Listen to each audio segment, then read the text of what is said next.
Shalom, Bapak Ibu yang dikasihi Tuhan, bagaimana kabarnya?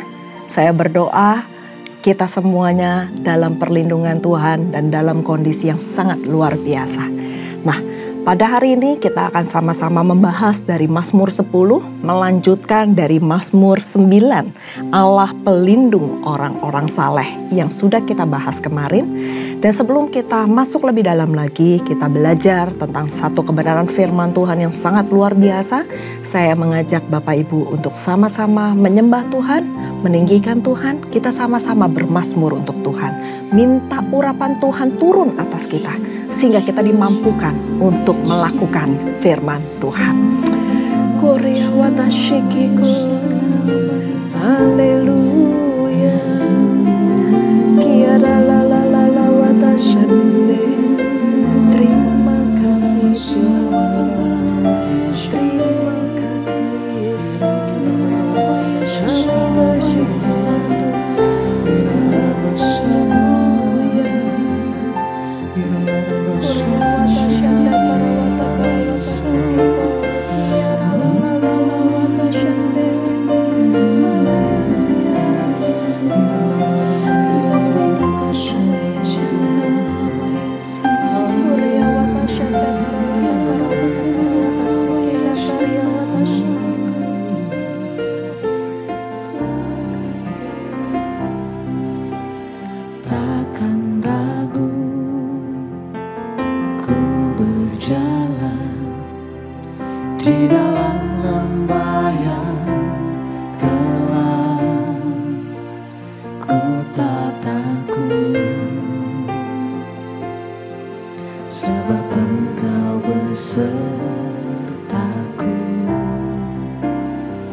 kebaikan bagiku.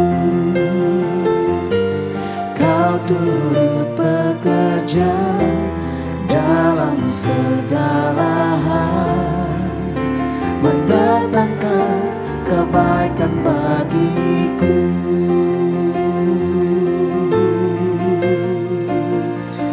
Terima kasih Tuhan, Kau turut bekerja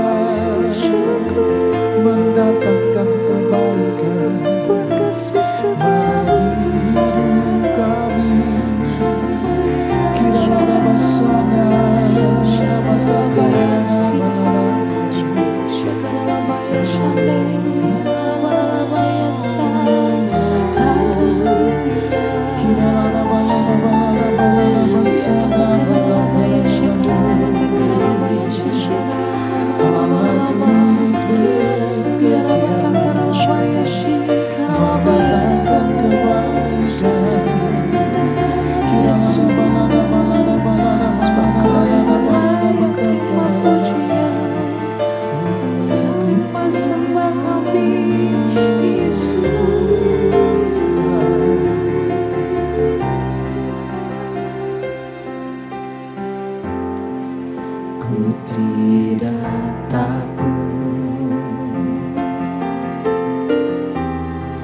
sebab Kau besertaku.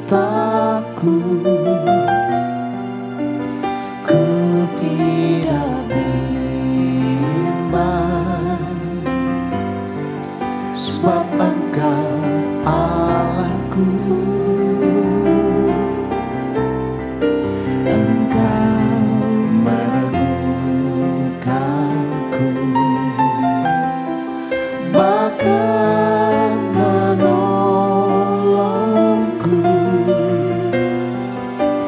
Kau batu karangku, Yesus Tuhan.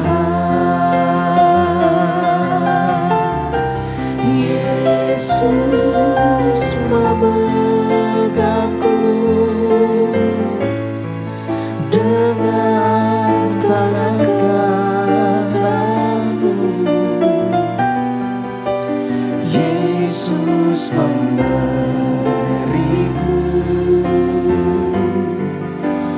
kemenangan.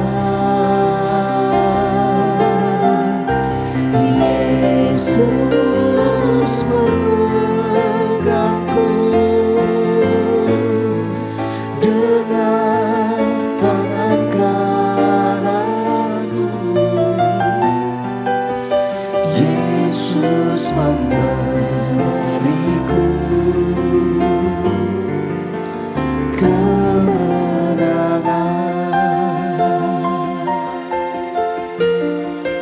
Ku tidak takut,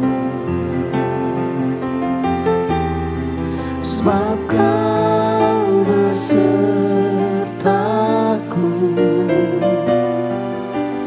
Ku tidak bimbang, sebab Engkau Allahku. Engkau meneguhkanku, bahkan menolongku.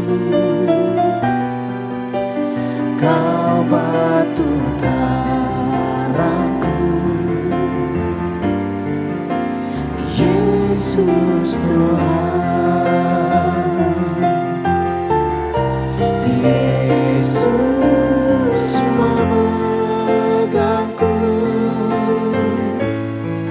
dengan tangan kanan-Mu. Yesus memberiku kemenangan.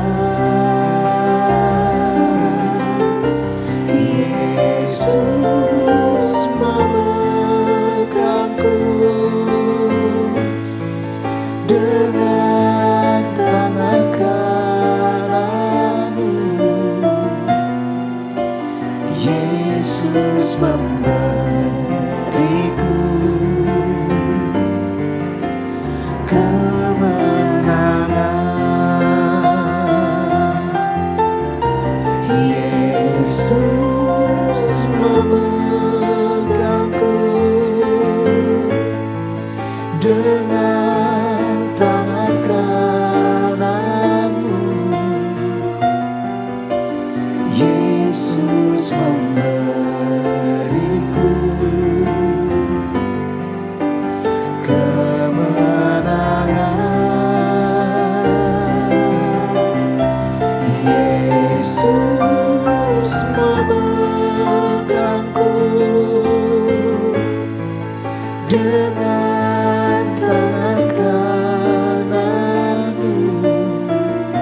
Yesus memberiku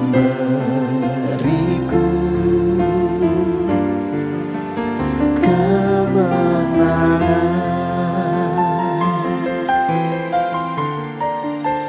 Yesus memberiku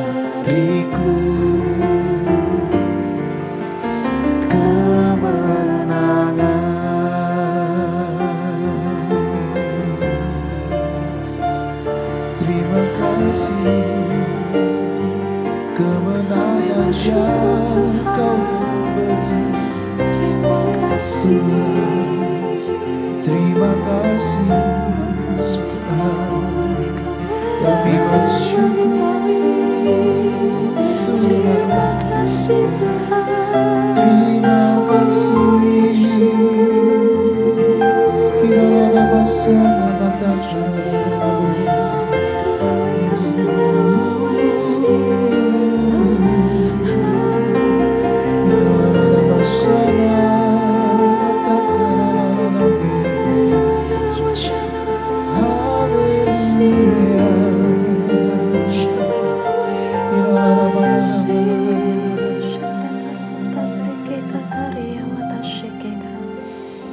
Terima kasih Tuhan. Terima kasih Bapa, karena Engkau telah memberikan kepada kami kemenangan. Terima kasih Tuhan, karena Engkau adalah Allah yang adil, Allah yang tidak pernah meninggalkan kami, Allah yang selalu membela orang-orang yang berseru kepadamu, Allah yang membela orang-orang yang benar di hadapan-Mu. Terima kasih Tuhan, kami percaya malam ini kemenangan terjadi untuk kehidupan kami. Terima kasih Bapa. Tuhan, jikalau sebentar lagi kami rindu untuk belajar sebuah kebenaran firman-Mu dalam kitab Mazmur 10 Tuhan, urapi setiap kami, mampukan kami untuk menjadi pelaku-pelaku firman, supaya hidup kami diubahkan dan hidup kami boleh berkenan, semakin berkenan di hadapan-Mu. Terima kasih Bapa, urapi hamba Tuhan yang menyampaikan kebenaran firman-Mu, mampukan hamba Tuhan untuk menyampaikan bukan apa yang hamba ingin sampaikan, tetapi apa yang Engkau ingin sampaikan. Urapi setiap kami Tuhan, berkati firman-Mu. Terima kasih Bapa, kami mulai pembelajaran hari ini hanya di dalam nama Tuhan Yesus. Sama-sama kita katakan, amin. Shalom, selamat malam. Senang sekali bisa bertemu kepada Bapak Ibu yang baru saja bergabung dalam kelas Bible Study online CK7. Nah, pada malam hari ini kita akan menyambung pembacaan kita dari Mazmur 9, tetapi yang kali ini lanjutan dari Mazmur 9, yaitu Mazmur 10, karena ini adalah satu perikop yang cukup panjang. Jadi dibagi dua dan kita akan membahas di pasal yang ke-10-nya. Nah, judul perikopnya ada di atas, Allah pelindung orang-orang saleh. Tetapi di ayat yang pertama dalam kitab yang ke-10 akan saya bacakan. Mengapa engkau berdiri jauh-jauh ya Tuhan, dan menyembunyikan dirimu dalam waktu-waktu kesesakan? Karena congkak orang fasik giat memburu orang yang tertindas. Mereka terjebak dalam tipu daya yang mereka rancangkan. Karena orang fasik memuji-muji keinginan hatinya, dan orang yang loba mengutuki dan menista Tuhan. Kata orang fasik itu dengan batang hidungnya ke atas, Allah tidak akan menuntut, tidak ada Allah. Itulah seluruh pikirannya. Tindakan-tindakannya selalu berhasil. Hukum-hukummu tinggi sekali, jauh dari dia. Ia menganggap remeh semua lawannya. Ia berkata dalam hatinya, aku tak akan goyang. Aku tidak akan ditimpa malapetaka turun-temurun. Mulutnya penuh dengan sumpah serapah, dengan tipu dan penindasan. Di lidahnya ada kelaliman dan kejahatan. Ia duduk menghadang di gubuk-gubuk. Di tempat yang tersembunyi, ia membunuh orang yang tidak bersalah. Matanya mengintip orang yang lemah. Ia mengendap di tempat yang tersembunyi, seperti singa di dalam semak-semak. Ia mengendap untuk menangkap orang yang tertindas. Ia menangkap orang yang tertindas itu dengan menariknya ke dalam jaringnya. Ia membungkuk dan meniarap. Lalu orang-orang lemah jatuh ke dalam cakarnya yang kuat. Ia berkata dalam hatinya, Allah melupakannya. Ia menyembunyikan wajahnya dan tidak akan melihatnya untuk seterusnya. Ayat 12 dikatakan, bangkitlah Tuhan, ya Allah, ulurkanlah tanganmu. Janganlah lupakan orang-orang yang tertindas. Mengapa orang-orang fasik menista Allah sambil berkata dalam hatinya, engkau tidak menuntut? Engkau memang melihatnya, sebab engkaulah yang melihat kesusahan dan sakit hati, supaya engkau mengambilnya ke dalam tanganmu sendiri. Kepadamulah orang lemah menyerahkan diri, yaitu anak yatim engkau menjadi penolong. Patahkanlah lengan orang fasik dan orang jahat. Tuntutlah kefasikannya sampai engkau tidak menemuinya lagi. Tuhan adalah Raja untuk seterusnya dan selama-lamanya. Bangsa-bangsa lenyap dari tanahnya. Keinginan orang-orang tertindas telah kau dengarkan ya Tuhan. Engkau menguatkan hati mereka. Engkau memasang telingamu untuk memberikan keadilan kepada anak yatim dan orang yang terinjak, supaya tidak ada lagi seorang manusia di bumi berani menakut-nakuti. Demikian firman Tuhan. Di dalam pasal ini kita telah baca, adakah orang jahat atau orang fasik yang enak dan makmur hidupnya? Saya ingin katakan banyak sekali. Jujur saja, saat iman kita mungkin lagi lemah, kita mungkin bisa iri dalam kehidupan mereka. Kok rasanya mereka orang fasik, mereka nggak beribadah, mereka hidup seenaknya. Tapi kayaknya hidup mereka kok fine-fine aja. Bahkan lebih enak daripada hidupnya orang-orang yang takut akan Tuhan. Di Mazmur 10 ayat yang pertama dikatakan, mengapa engkau berdiri jauh-jauh ya Tuhan, dan menyembunyikan dirimu dalam waktu-waktu kesesakan? Di sini pemazmur Daud jelas mengatakan, kadang kita merasakan Tuhan jauh dan menyembunyikan wajahnya pada saat kita mengalami kesesakan dan pergumulan. Kita merasakan seolah-olah kita ini sendirian dan menghadapi pergumulan hidup yang berat itu di dalam kesesakan kita sendiri. Dan itu adalah sangat menyakitkan. Kita sudah susah, gak ada yang tolong, gak ada yang temenin. Sedangkan kalau kita dalam keadaan baik-baik aja, banyak sahabat-sahabat kita yang mendekat. Apalagi yang sangat menyedihkan, Tuhan itu seakan-akan gak kelihatan. Seakan-akan jauh dari kita. Itu membuat kondisi kita mungkin sangat terpuruk dan sangat sakit. Ketika keadaan kita gak baik dan kita mulai bertanya, di manakah Tuhan? Mungkin beberapa kita merasa, kok rasanya Tuhan gak jawab doa saya ya? Tuhan justru saat saya lagi susah, Tuhan itu jauh ya. Dan apa yang harus kita lakukan kalau seandainya Tuhan itu terasa jauh dari kita?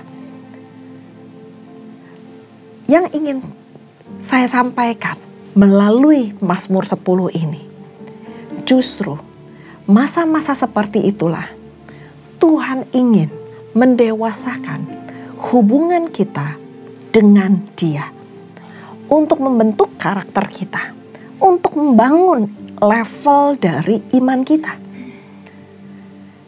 Kalau manusia bisa dipisahkan dengan jarak dan waktu, satu hal, Tuhan tidak bisa dipisahkan dengan jarak dan waktu.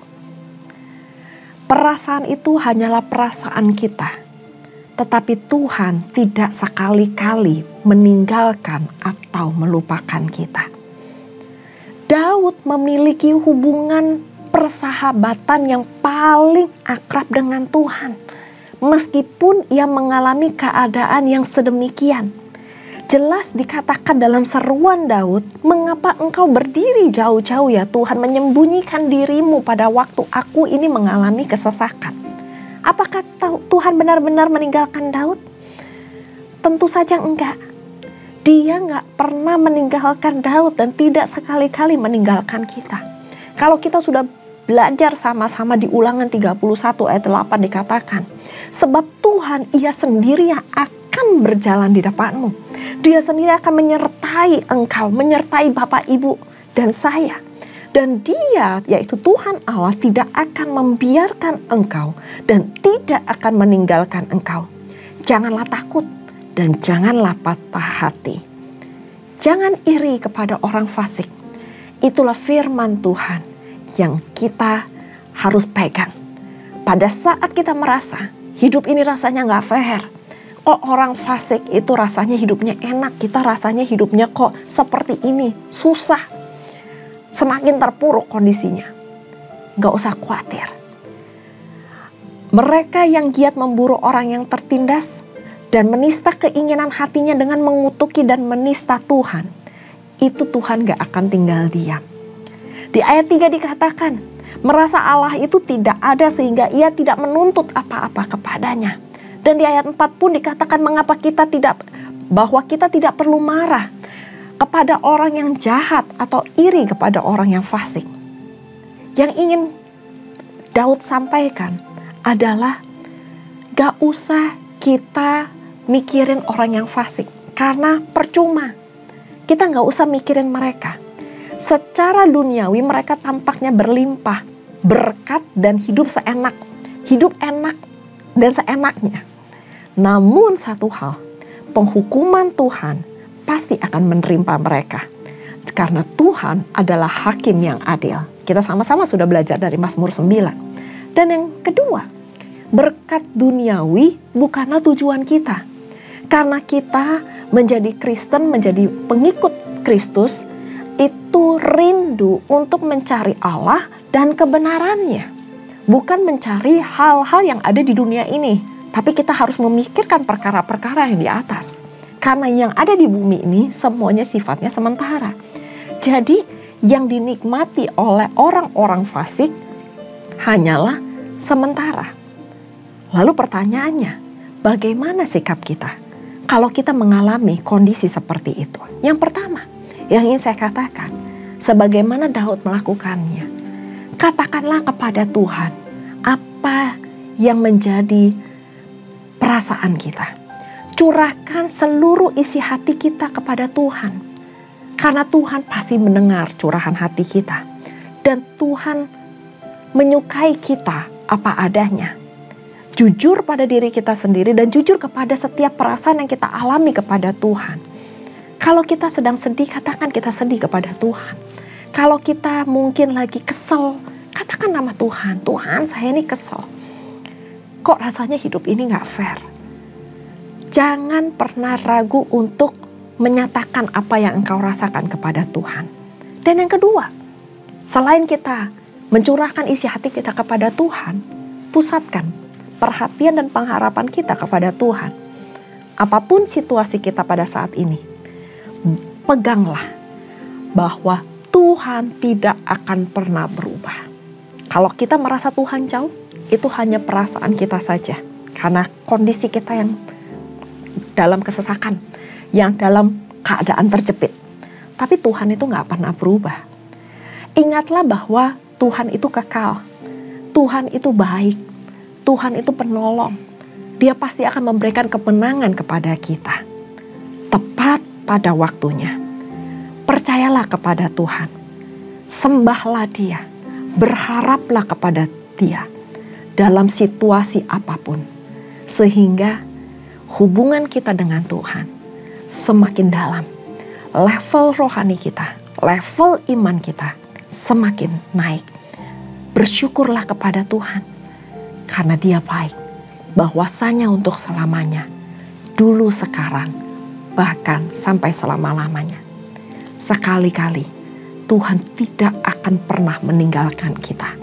Sekali-kali Tuhan tidak pernah jauh dari kita. Dia selalu dekat. Sedekat doa. Pada saat kita menyatakan keinginan kita, kerinduan kita, curahan hati kita kepada Tuhan. Iya, Tuhan yang adil, Tuhan yang berkenan, pasti akan mendengar setiap seruan doa kita. Bapak Ibu yang dikasihi Tuhan, saya berdoa firman ini menguatkan kita. Kalau kita mengalami kesesakan, kalau kita mengalami hal-hal yang kita anggap mungkin gak fair dalam hidup ini. Kenapa mereka yang rasanya lebih enak, padahal mereka tidak percaya kepada Tuhan? Ini adalah kabar baik untuk Bapak, Ibu, dan saya. Waktu Tuhan belum selesai. Saat Tuhan belum selesai. Ada waktunya. Tuhan akan angkat kita. Tuhan akan bela kita. Karena Tuhan adalah hakim yang adil. Mari kita berdoa. Terima kasih Tuhan untuk kebenaran firman-Mu bahwa kami memiliki Engkau, Allah yang hidup, Allah yang begitu dekat dengan kami, Allah yang membela kami, dan kami percaya kemenangan pasti akan terjadi dalam hidup kami, karena Engkau adalah tempat perlindungan yang maha tinggi, yang tidak pernah terlelap, yang tidak pernah jauh dari kami. Engkau sebatas doa. Pada saat kami berdoa, Engkau akan mendengar setiap seruan doa kami. Engkau mendengar setiap jeritan hati kami. Terima kasih Tuhan, melalui ayat ini, melalui kitab ini, kami diingatkan bahwa kami selalu berharap hanya kepada Tuhan. Terima kasih Tuhan, Engkau berkati setiap jemaat-Mu, dimanapun mereka berada. Yang sakit Engkau sembuhkan, yang lemah Engkau kuatkan, yang susah Engkau hibur, yang sedang berduka Engkau hibur Tuhan. Berikan pertolongan kepada mereka yang sedang mengalami kesesakan. Kami berdoa, hamba berdoa, setiap kami mengalami terobosan demi terobosan. Pemulihan sedang terjadi pada malam hari ini. Materaikan firman-Mu dalam kehidupan kami. Karena kami tahu kami punya Allah yang besar. Allah yang maha hebat. Allah yang maha tahu segala kondisi kami. Dan Engkau Allah yang tidak pernah terlelap. Terima kasih Tuhan. Terima kasih Roh Kudus. Dan sebelum kami berpisah satu dengan lainnya, kami rindu untuk menerima berkat yang daripada-Mu. Bapak Ibu yang dikasihi Tuhan, sebelum kita berpisah, mari kita siapkan hati kita dan kita menerima berkat yang terindah daripada Tuhan. Terimalah berkat yang berlimpah-limpah dari Allah Bapa, kasih karunia di dalam anaknya yang tunggal Tuhan kita Yesus Kristus, dan persekutuan manis dengan Roh Kudus menyertai Bapak Ibu mulai saat ini sampai Maranatha Tuhan Yesus datang untuk kedua kalinya, menjemput kita di awan-awan permai dan bahkan untuk selama-lamanya. Mari kita yang sudah menerima berkat sama-sama katakan amin. Tuhan Yesus memberkati. Shalom.